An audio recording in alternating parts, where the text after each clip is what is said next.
కాంగ్రెస్ నేతలు పరాన్న జీవులుగా ప్రవర్తిస్తున్నారని, వారి ప్రజలు నవ్వుకుంటున్నారని మాజీ మంత్రి హరీష్ రావు ఫైర్ అయ్యారు. సీతారామ ఎత్తిపోతల పథకం కేసీఆర్కు చాలా ఇష్టమైన ప్రాజెక్ట్ అని, బీఆర్ఎస్ ప్రభుత్వ హయాంలో 90% పనులు పూర్తయిన ప్రాజెక్టును కాంగ్రెస్ నేతలు తామే గట్టినట్టుగా చెప్పుకోవడం సిగ్గుచేటన్నారు. అధికారంలోకి వచ్చిన 8 నెలల్లోపే సీతారామ ప్రాజెక్టు కాంగ్రెస్ సర్కార్ పూర్తి చేసిందా అంటూ సెటైర్లు వేశారు. ఎన్ని ఇబ్బందులు వచ్చినా ఖమ్మం జిల్లాను కరువు నుంచి బయటికి తీసుకొచ్చేందుకు సీతారామ ప్రాజెక్టు కట్టాలని కేసీఆర్ ఆనాడే సంకల్పించారన్నారు. జిల్లాలో ఇవాళ అన్ని పనులు పూర్తయ్యాక మంత్రులు పోటీపడి మరీ పర్యటనలు చేస్తున్నారన్నారు. కేసీఆర్ కాకుండా సీతారామ ప్రాజెక్టును వేరే వారు రూపకల్పన చేసి ఉంటే అంత బాగా ఫలితం వచ్చేదా అంటూ ప్రశ్నించారు. 60 ఏళ్ల కాంగ్రెస్ పాలనలో ఖమ్మం జిల్లాకు చుక్క నీరు కూడా ఇవ్వలేదని, నేడు అదే జిల్లాలో 2 పంటలు పండేలా కేసీఆర్ ఆ ప్రాజెక్టు రూపకల్పన చేశారన్నారు. 100 ఏళ్ల అవసరాలను దృష్టిలో పెట్టుకుని బీఆర్ఎస్ ప్రభుత్వం ప్రతిష్టాత్మకంగా ప్రాజెక్టు నిర్మిస్తున్నామన్నారు.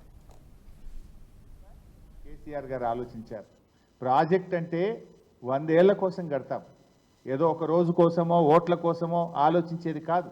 భవిష్యత్ తరాల కోసం 100 ఏళ్ల తర్వాత ఉండేటువంటి అవసరాలను దృష్టిలో పెట్టుకొని ప్రాజెక్ట్ నిర్మిస్తారు. కేసీఆర్ గారు అటు కృష్ణా జలాలు రోజు రోజుకు తగ్గిపోతూ ఉన్నాయి, కృష్ణాలో నీళ్లు రాకపోయినా గోదావరి నీళ్లతో సాగర్ ఆయకట్టును కూడా సప్లిమెంట్ చేయాలని ఆలోచన చేశారు. ఖమ్మం జిల్లాలోని ప్రతి మండలానికి, ప్రతి గ్రామానికి, ప్రతి ఎకరానికి సాగునీరు అందించే విధంగా సీతారామ ప్రాజెక్టును రూపకల్పన చేసినారు.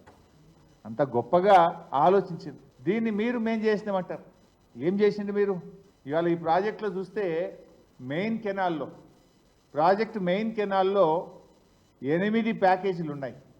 8 ప్యాకేజీల్లో మా ప్రభుత్వం ఉన్నప్పుడే 5 ప్యాకేజీలు కంప్లీట్గా పూర్తయినాయి. మిగతా 3 ప్యాకేజీల్లో 80% పని చేసి పెట్టినాం. మెయిన్ కెనాల్లో ఉండే 8 ప్యాకేజెస్లో 5 ప్యాకేజీలు అయితే ఇంటోటో పూర్తి చేశాం. మిగతా 3 ప్యాకేజీల్లో కూడా 80% పని పూర్తయింది. అంటే ఓవరాల్గా ప్రాజెక్ట్ చూస్తే 90% వర్క్ డన్. పంపులు, మోటార్లు అన్నీ కూడా అప్పుడే పెట్టినాం. వాళ్ళు ఇప్పుడు ఇలా మొదటి పంప్ హౌస్ కానీ, రెండవ పంప్ హౌస్ కానీ, మూడవ పంప్ హౌస్ కానీ వాళ్ళు ఏదైతే ఆన్లు చేస్తున్నారో, ఇలా కట్కలు ఒత్తుతున్నారో, పంప్ హౌస్ల నిర్మాణం కానీ, మోటార్లు బిగించడం కానీ, సబ్ స్టేషన్ల నిర్మాణం కానీ.